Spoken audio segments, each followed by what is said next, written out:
Vamos a tener también el honor de recibir la ponencia de nuestro estimado doctor Óscar Barrientos.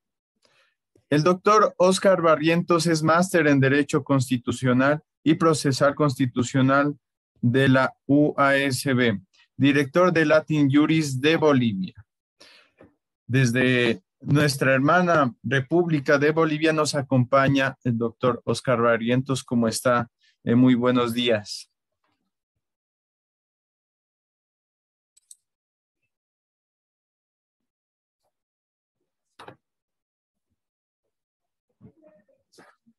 Ahora sí, buenos días, perdón. Ahora sí quiero consultarles si me escuchan bien, por favor. Y si Sí, también me ven. efectivamente. Ya, Sí, perfecto. Muchísimas gracias. Bueno, yo, atención de que hay algunas exposiciones, creo que una última, voy a intentar ser muy riguroso con el tiempo, pero sí, quería decirnos algo, doctor. no, puede continuar con su ponencia, puede comenzar. Más bien, gracias por su tiempo. Muchas gracias. Primero que nada, permítanme, y desde ya les pido disculpas si es que a veces la voz se me va a entrecortar, esperemos que no. A veces me juega una mala pasada esto. Pero bueno, desde ya les pido disculpas. Lo que sí quiero primero es intentar agradecer, saludarles a todas y a todos. Es un honor de verdad estar en el Sexto Congreso Internacional de Derecho Constitucional en el aniversario número 14 de la Constitución de Ecuador. Miren ustedes que su Constitución es un año mayor que la nuestra, ¿no? Entonces, también me permito, por favor, agradecer esta oportunidad y generosa invitación a nuestro director general, doctor Damián Armijos Álvarez. Es siempre muy grato compartir con todos ustedes y también les mando un saludo muy especial a la organización y también a los asistentes a este magno evento, tanto de manera presencial como de manera virtual. Miren ustedes que lo que yo voy a intentar hacer de una manera muy sistematizada es exponer un tema que muchas veces no se enfoca o no se trata o no se debate. Estoy hablando del perfil del juez constitucional. ¿Cuál debe ser el perfil del juez constitucional? ¿Cómo debemos de alguna manera tener parámetros para medir que ese juez constitucional va a ser independiente, va a administrar adecuadamente una justicia constitucional, etcétera, etcétera? Son temas bastante, se podría decir que no se han investigado a profundidad. Acá en Bolivia estamos investigando mucho de esto porque al año se viene la tercera elección de las autoridades judiciales y queremos sugerir desde la academia, desde donde estemos, que se establezcan parámetros claros para elegir magistrados del Tribunal Constitucional. ¿Por qué es importante este tema? Miren ustedes, se habla mucho de justicia constitucional, de los avances y retrocesos, se habla mucho bueno, incluso hay un debate muy rico, muy interesante, de que si debería denominarse justicia constitucional o derecho procesal constitucional. Pero lo cierto es que sin ánimo de generar un desánimo en ese debate que tiene que hacerse, yo creo que lo importante es que la justicia constitucional, yo la voy a llamar justicia constitucional, sea independiente y sea efectiva y obviamente administre justicia constitucional de una manera imparcial, efectiva, transparente, ¿no? Entonces, esto es importante si es que nosotros vamos a analizar cuál es el perfil que debe tener el juez constitucional. Porque además, no se olviden ustedes que no cualquiera puede ejercer la magistratura constitucional, ¿no? No olvidemos que de la jurisdicción constitucional va a depender, pues en última instancia, nuestros derechos y garantías, la tutela judicial efectiva, como dice la Corte Interamericana de Derechos Humanos. Dependerá también la interpretación final de la Constitución, ¿no? Es decir, cómo es que el Tribunal Constitucional llega a ciertos razonamientos y, por ejemplo, declara inconstitucional o constitucional ciertas normas o declara la tutela judicial por ciertos derechos que hayan sido vulnerados en lo que se conoce como justicia constitucional tutelar, ¿no? Entonces, es re importante esto. ¿Por qué? Miren ustedes, y cuando yo digo que no cualquiera puede ser magistrado y magistrada, pues me refiero, y obviamente no estoy generalizando para nada, conozco muy buenos magistrados en mi propio país, pero también es a la inversa, ¿no? Entonces, lo que yo quiero refrendar acá es que este tema tiene que ser analizado a mayor profundidad. Tenemos que sentarnos a debatir porque los problemas de la justicia constitucional y también de las otras justicias pues tienen que enfocarse también, aparte de lo grande que es la problemática de la justicia, del presupuesto, estamos hablando de incapacidad de cobertura total de servicios judiciales, por ejemplo, ¿no? Pero lo que tiene que tratarse también es la formación del elemento humano, ¿no? ¿Cómo tienen que ser nuestros jueces constitucionales? ¿Qué perfil tienen que tener? Y en los anteriores procesos de selección, por más que yo buscaba y buscaba y buscaba, no he encontrado un perfil establecido del juez constitucional. Y bueno, parecía algo similar a lo que pasó con las otras altas cortes, o por lo menos un perfil que satisfaga mínimamente esa garantía que tienen que tener los magistrados para administrar justicia de manera independiente, ¿no? Entonces, ¿cómo se eligen, estimados colegas, estudiantes, a los magistrados de altas cortes? Es un tema que es muy interesante, es un tema de tesis y puedes sacar 20,000 temas de tesis acá, entonces yo les voy a ir aportando de a poco algunas sugerencias de tesis para que puedan ir ustedes viendo, tal vez para titulación incluso, que puedan proponer esos temas. Miren ustedes, en Costa Rica y Uruguay interviene principalmente solo, a veces el legislativo, pero es un órgano político por excelencia, ¿no? En Jamaica, Barbados, Canadá, etcétera, en otros países de contextos que desconocemos muchas veces, es principalmente el Ejecutivo quien designa magistrados, ¿no? También están sistemas como Estados Unidos, Nicaragua, Argentina, donde participan tanto el Ejecutivo y el Legislativo, o en otros casos, en otros modelos de preselección, el Legislativo actúa con conjunción con otros actores, es decir, la sociedad civil, colegios de abogados, etcétera, etcétera. Como es el caso, por ejemplo, de Honduras, ¿no? O se podría decir el caso de Guatemala. En caso de Perú, de Colombia, de República Dominicana, un consejo de la judicatura o magistratura con determinado nivel de autonomía tiene ese rol principal, ¿no? Entonces, viendo esto, concluimos por primero que es una designación netamente política. Y volvemos nuevamente a lo que yo decía, no cualquiera puede ser magistrado. Es como que tú solo sabes conducir bicicleta, ¿no? Entonces no te vas a meter a conducir un auto último modelo, porque no sabes, tienes que medir la velocidad, tienes que ver si realmente no te vas a accidentar, tienes que tener muchas más precauciones que conducir una bicicleta por la calle y que por ahí te chocas y simplemente te caes, ¿no? En el caso de la justicia constitucional es exactamente lo mismo. No te puedes sentar tú a intentar resolver casos si no tienes, evidentemente, un perfil profesional compatible con una alta magistratura, como es la que realmente administran pues los tribunales constitucionales y las altas cortes, ¿no? Entonces, ¿cómo es el caso boliviano? Yo ahora paso a contarles un poquito cómo es el caso boliviano. Y voy a respirar un poco porque ya me estoy...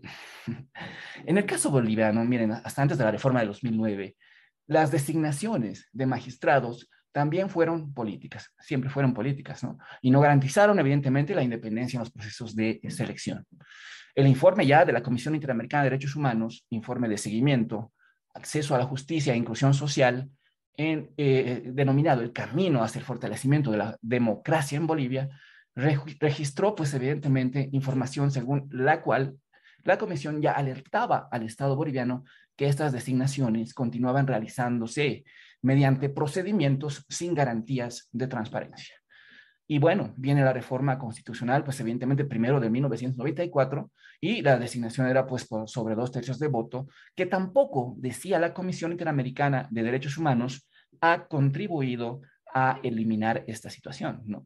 Ya denunciaba la Comisión que ese modelo de selección mixta a través de 2/3 simplemente ocasionó una repartija de cargos de los partidos políticos que conformaban en ese entonces la Asamblea Legislativa Plurinacional, ¿no? Bueno, a tiempo de intentar solucionar todo esto, se les ocurrió a los constituyentes un mecanismo de elección en 2009 de altas cortes y entre ellas del Tribunal Constitucional, evidentemente de los magistrados del Tribunal Constitucional, por voto popular, ¿no? Entonces, en la Constitución establecieron que va a ser por voto popular, esto fue fuertemente criticado, que no se utiliza, etcétera, etcétera, y bueno, independientemente de eso, lo que pasó después fue más grave, porque miren ustedes que nos crearon primero una ilusión de que los ciudadanos elegiríamos por voto universal a nuestras máximas autoridades judiciales, en elecciones que además implica una gran inversión de recursos. Ustedes saben que no necesariamente una elección va a ser barata, ¿no? Los procesos eleccionarios y su organización, impresión de papeletas, etcétera, etcétera, y toda la logística que se necesita para eso, pues evidentemente es muy caro, ¿no? Bueno, ¿cuál fue el resultado? Evidentemente, miren ustedes que el numeral 5, parágrafo 1 del artículo 158 de la Constitución boliviana, refiere como una de las atribuciones de la Asamblea Legislativa Plurinacional preseleccionar a las candidatas y a los candidatos para la conformación del Tribunal Constitucional Plurinacional. Además que conforman el Tribunal Supremo de Justicia, el Tribunal Agroambiental y el Consejo de la Magistratura. Es decir, ellos van a preseleccionar y nosotros vamos a terminar eligiendo a, obviamente, candidatos que han sido elegidos, y no es que estoy inventándome, están los informes de varios organismos de derechos humanos, ¿no?, que han seguido los procesos de que han sido altamente contaminados políticamente estas designaciones y estos procesos de preselección, ¿no? Entonces, vieron ustedes que en los últimos 15 años, además, la Asamblea Legislativa ha concentrado un voto cualificado de 2/3 que se requieren, evidentemente, para la preselección de candidatos para las altas cortes en un solo partido político. Entonces, miren ustedes, hay una hegemonía política que ahora más bien ya no es así, y por eso tenemos tanta expectativa de estas futuras elecciones, ¿no? Entonces, hasta antes de eso, miren ustedes, 2011, 2017, se realizaron procesos eleccionarios de candidatos preseleccionados por la Asamblea, un órgano político por excelencia, que de alguna manera, y esto también está en medios de comunicación nacional, La Razón, El Diario, etcétera, etcétera, no quiero citar página 7, pero bueno, también. Entonces está que el proceso de designación de magistrados tuvo un fracaso total. ¿Por qué? Porque se seleccionaron mediante voto pactado e instruido por los dirigentes del partido oficialista.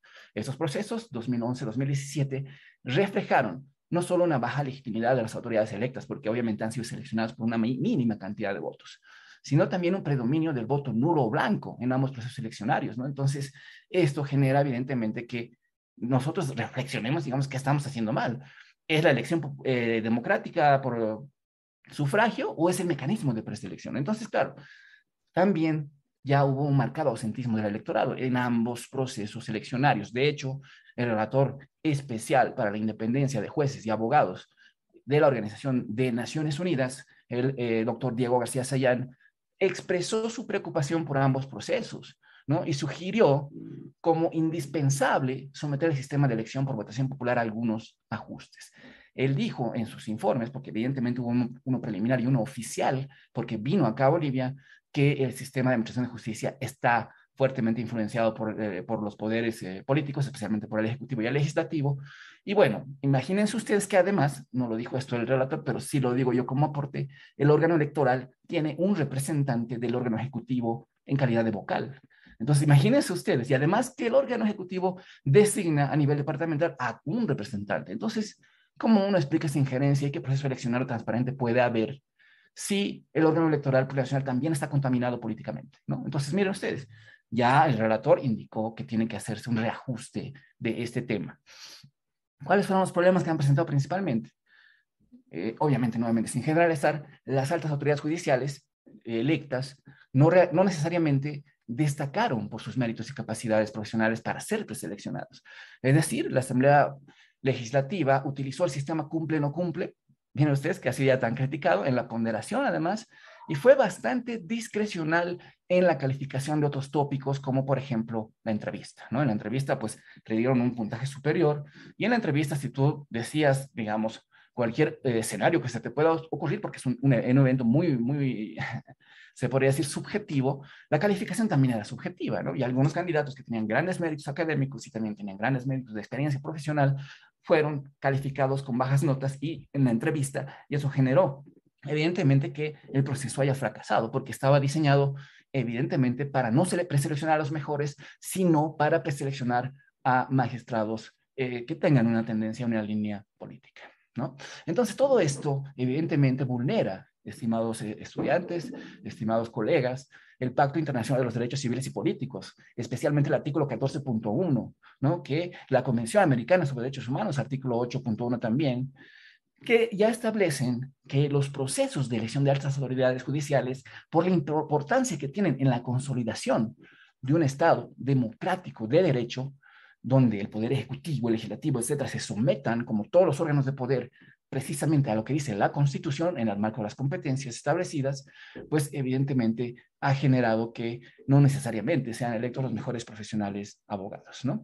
Además, se utilizó un voto pactado, ya les decía, que eso ya se puede referenciar en todos ambos procesos, y todo esto evidentemente también en franca contradicción a los principios básicos relativos a la independencia, la judicatura, pues evidentemente el principio 1, el principio 2 y sobre todo el principio 10, que es el que más destaco porque dice bien clarito que todo método utilizado para la selección de personal judicial en general, miren, no solo de altas cortes, garantizará que este no sea nombrado por motivos indebidos. Entonces, ¿qué ha generado esto?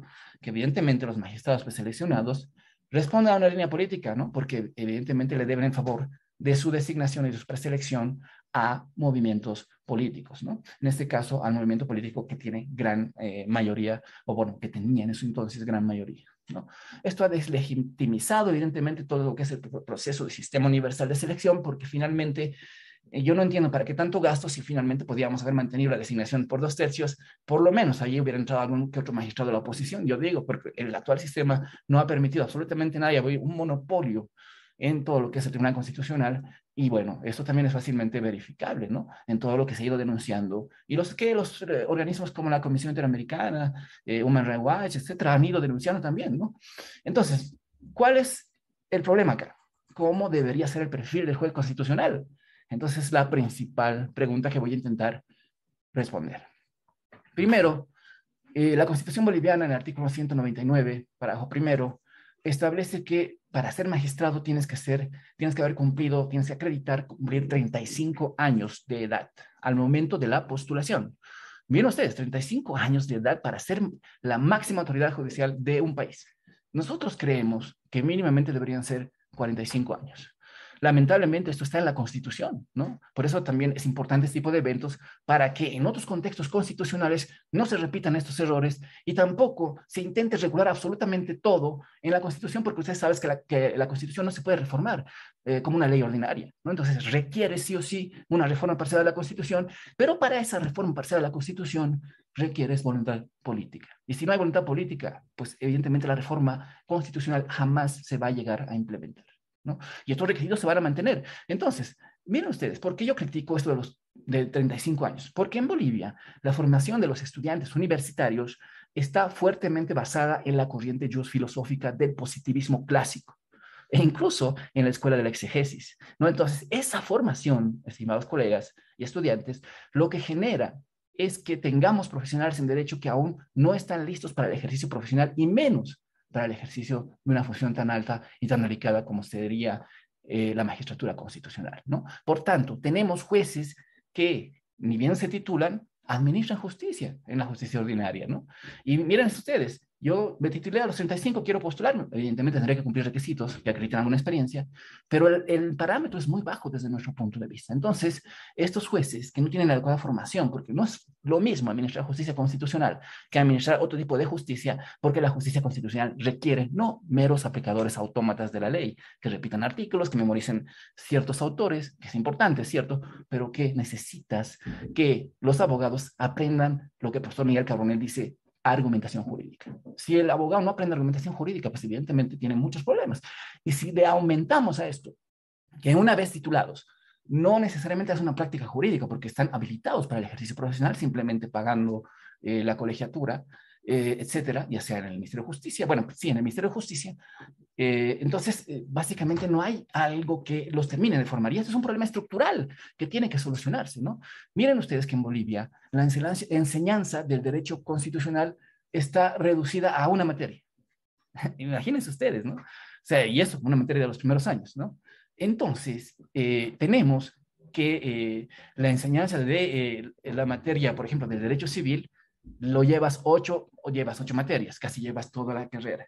Entonces, ¿cuál es la contradicción acá? Si la justicia constitucional realmente va a impregnar el ordenamiento jurídico, como diría el profesor Ricardo Guastini, ¿por qué esa impregnación se ha quedado meramente nominal en los estudios académicos y también en los textos constitucionales? ¿No? Si es el máximo intérprete de la Constitución, ¿por qué no cambiamos hasta ahora la manera de formar a nuestros estudiantes universitarios? Porque miren ustedes que no voy a desmerecer el derecho civil, pero el derecho civil no te va a resolver la dignidad humana, muchas veces no te va a resolver un tema de derechos humanos, el debido proceso, la presunción de inocencia. Vas a tener que acudir sí o sí a la justicia constitucional, ¿no? Entonces miren ustedes que eso tiene que cambiar, porque si no, como diría el profesor José Antonio Rivera Santibáñez, de quien siempre aprendemos bastante, con esta modalidad de educación se reforma profesionales sin conciencia social, con una visión monocultural de la sociedad, sobre la base de un monismo jurídico y además con un elevado énfasis en el derecho privado y casi abandono total del derecho público. Esto evidentemente tiene graves deficiencias en el ámbito epistemológico, teológico, etcétera, ya que sin las suficientes habilidades en el razonamiento jurídico y en el manejo de los principios universales que se requieren para lograr la justicia material en sede constitucional, ellos pasan a administrar justicia. ¿Me entienden? Entonces, esto de los 35 años, discúlpeme, es un disparate y debería de modificarse, no por menospreciar la juventud, pero estamos hablando de jueces que van a administrar justicia y van a soportar presiones muy fuertes del Ejecutivo en especial, y si tú no tienes personalidad como juez, si tú no tienes la formación adecuada para argumentar siquiera el control de constitucionalidad de una norma que emite el Ejecutivo o el Legislativo, pues vas a tener se podría decir, la injerencia, y bueno, van a salir fallos y va a terminar administrando justicia constitucional el órgano ejecutivo, ¿no? El Tribunal Constitucional, ¿no? Porque van a direccionar los fallos. Entonces, ese es un tema que hay que mejorar, la formación, y ahí tienen que recapacitar las facultades de derecho, porque ya basta también de improvisar en la designación de docentes. Yo no voy a generalizar, ¿no? Pero yo he visto mucho de esto. Ya basta de improvisar en el diseño de mallas curriculares, cuando tendríamos que intentar hacer un contrapeso con esta formación, pero también con una formación argumentativa. ¿Y cómo aprendes argumentación jurídica? Pues evidentemente la materia de se puede decir desarrollo jurisprudencial o que aprendes la jurisprudencia, qué parte es vinculante, qué parte es ratio decidendi, etcétera, etcétera. Me dirán algunos, pero eso se da en derecho procesal constitucional, pero realmente lo aplican, realmente hacen práctica jurídica, realmente pueden sentarse una vez que han terminado la carrera y resolver un amparo.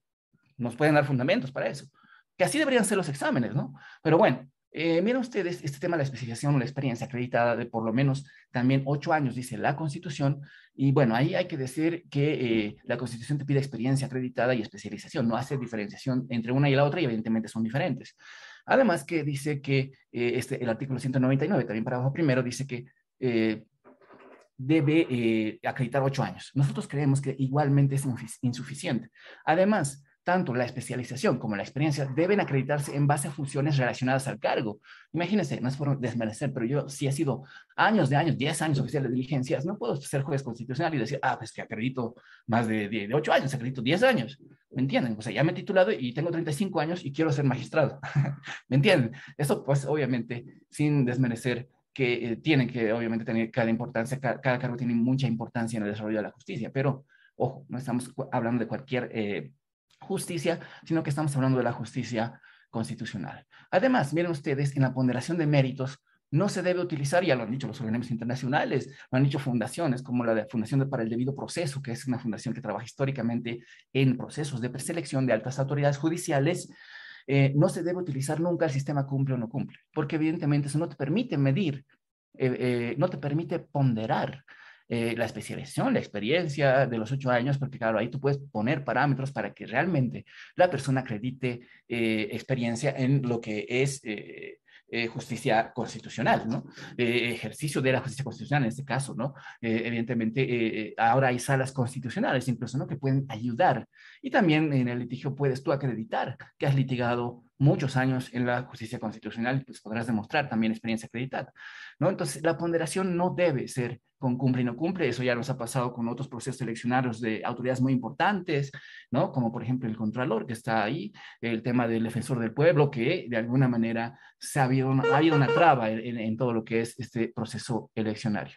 Entonces, ¿cómo deberían ser evaluados los futuros jueces constitucionales? Y ahí paso a intentar responder la tercera pregunta, ¿no? Primero, evaluación curricular, yo sugiero que ahí se evalúe por 30 puntos y que evidentemente ahí se tome en cuenta la carrera judicial, ¿no? Y claro, en la carrera judicial tú vas a poder verificar si realmente los postulantes acreditan los 8 años de experiencia, pero relacionado al ejercicio de las funciones. En el caso de la evaluación escrita, que también estaba en los procesos de preselección, y yo sugiero que sea un examen escrito automatizado de 25 puntos. ¿Por qué? Hola. Porque el examen automatizado no va a permitir que la mano del hombre impregne o contamine este proceso de examen. Entonces tú en un banco de preguntas vas a poder rendir tu examen y evidentemente te va a calificar automáticamente el sistema. Eso debería intentar aplicarse. Otros dicen que se elimine el examen escrito, pero bueno, es un tema de debate.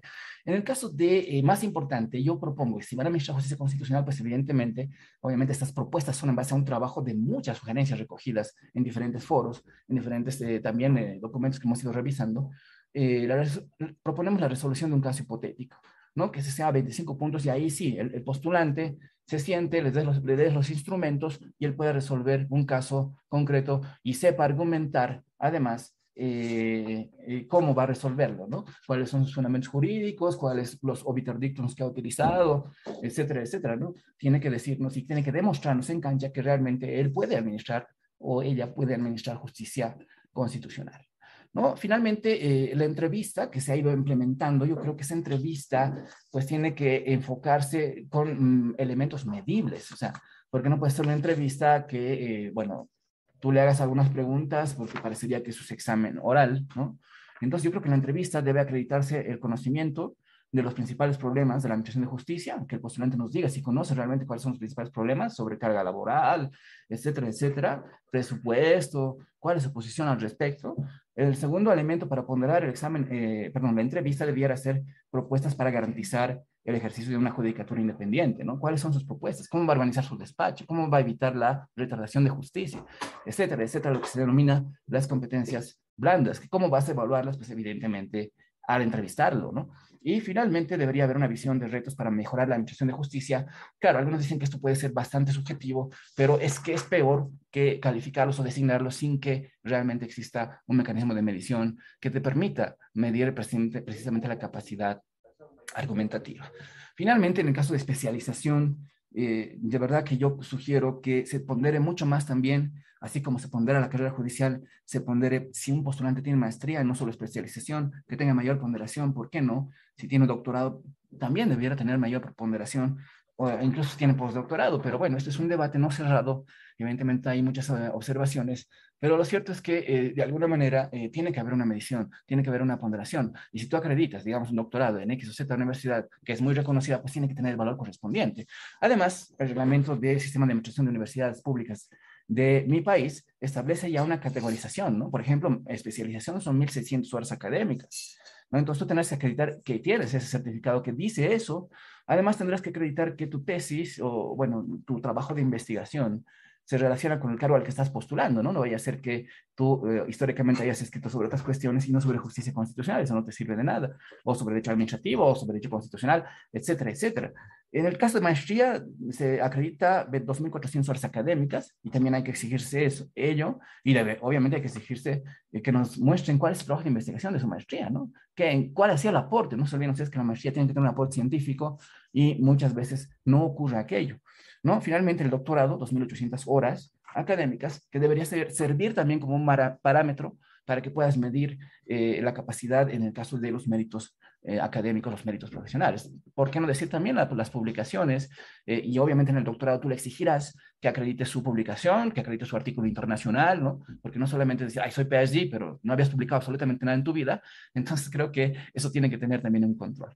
Finalmente, ya para cerrar, no tengo conclusiones, simplemente quería lanzar las preguntas y provocarles con estos tópicos.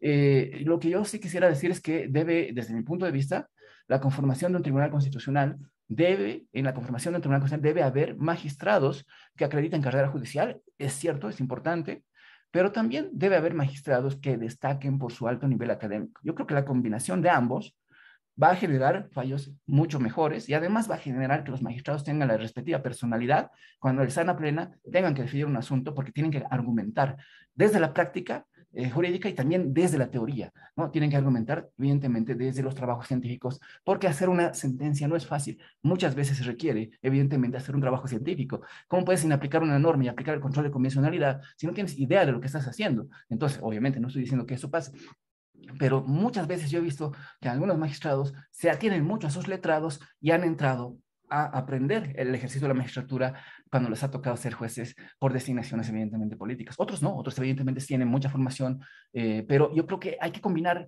ambas cosas para tener un tribunal constitucional, como más o menos yo rescato y siempre digo, teníamos este tribunal constitucional de los 10 años, o cuando se fundó el tribunal constitucional, a cargo del presidente, que yo siempre lo destaco, el doctor Pablo Dermisaki Peredo, que no solamente fue magistrado, sino que fue un gran docente universitario y por qué no, realmente nos cultivó y nos generó muchas de las cosas que hemos podido aprender de este gran profesional.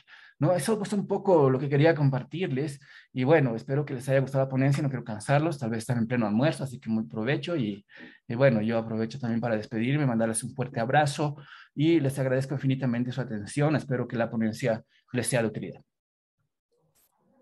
Muchas gracias.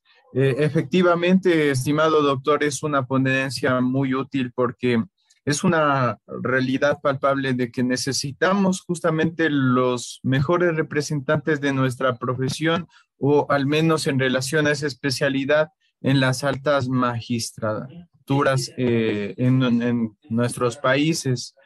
Y efectivamente tienen que tener esas condiciones porque sus sentencias van a ser muy importantes, muchas de ellas incluso vinculantes, y por lo tanto, por la importancia de ello, es que se requieren justamente parámetros objetivos que usted nos acabó de comentar, nutrir y enseñarnos. Muchas gracias, estimado doctor, por su tiempo y también por compartir con nosotros sus conocimientos. Un gusto, hasta Eh, luego. Gracias. Hasta luego, doctor.